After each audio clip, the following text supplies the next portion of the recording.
အိုက်စလန်နိုင်ငံရဲ့ကတ်တလာလို့ခေါ်တဲ့မီးတောင်ရှင်ကြီးအောက်ကလျှို့ဝှက်လွန်ကောင်းထဲကနေပြားတွေအလင်းလင်းနဲ့အမျိုးသမီးတစ်ယောက်ထွက်လာပါတယ်။ဒီမီးတောင်ကြီးကပောက်ကွဲမဲ့တာတစ်နှစ်လောက်ရှိနေပြီဖြစ်ပြီးတနေ့လုံးလဲပြားတင်တိုက်ကြီးတွေဖုံးလွှမ်းနေတာပါ။အနီးနားက Vic မြို့လေးမှာတော့ဒေတာခန်အတော်များများကိုဘေးလွတ်ရာရွှေ့ပြောင်းပေးထားပြီးကြံခဲလက်သူတွေကတော့မီးတောင်နဲ့ပတ်သက်တဲ့အလုပ်တွေကိုလုပ်ကင်နေကြပါတယ်။ဂရီမာကကယ်ဆယ်ရေးအဖွဲ့မှအလုပ်လုပ်ပြီးသူခင်ဝန်ကကြတဲ့ကတော့သူတို့ရဲ့ခြံကိုကြီးစုစောင့်ရှောက်နေတာပါ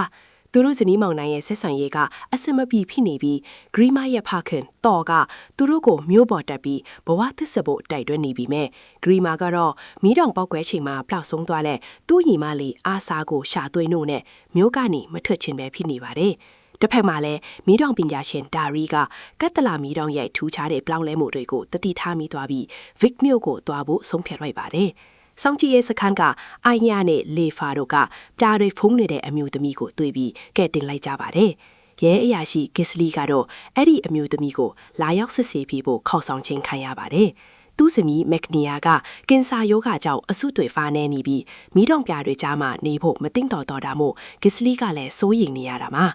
ဂစ်လီနဲ့ဂရီမာတော့စောင့်ကြည့်ရေးစခန်းကိုတွားတဲ့လောက်မှာရဲခဲမိကြီးအကွဲနေလာကိုတတိထားမိလိုက်ပါတယ်။သူတို့စခန်းကိုရောက်တော့မှပြားတွေဖုံးနေတဲ့အမျိုးသမီးရဲ့နာမည်ကဂွန်ဟေလို့သိလိုက်ရပြီးသူကတော်ကသိတယ်လို့ပြောလာပါတယ်။တော်ကဂွန်ဟေကိုမြင်ချင်းမှမဲ့အရန်ကိုထိတ်လန့်သွားပြီးထွက်ပြေးသွားပါတယ်။ဟိုတယ်မန်နေဂျာဘာဂရင်ကတော့လွန်ခဲ့တဲ့အနှစ်20လောက်ကဂွန်ဟေဆိုတဲ့ဝန်ဟန်တယောက်ရှိခဲ့မှုကြောင့်ပြောပြပါတယ်။အန်တော်ဖို့ကောင်းတာကအခုရောက်လာတဲ့အမျိုးသမီးကလွန်ခဲ့တဲ့10စုနှစ်တခုကထပ်ပုံထဲကအတိုင်းတပုံစံနဲ့ဖြစ်နေတာပါ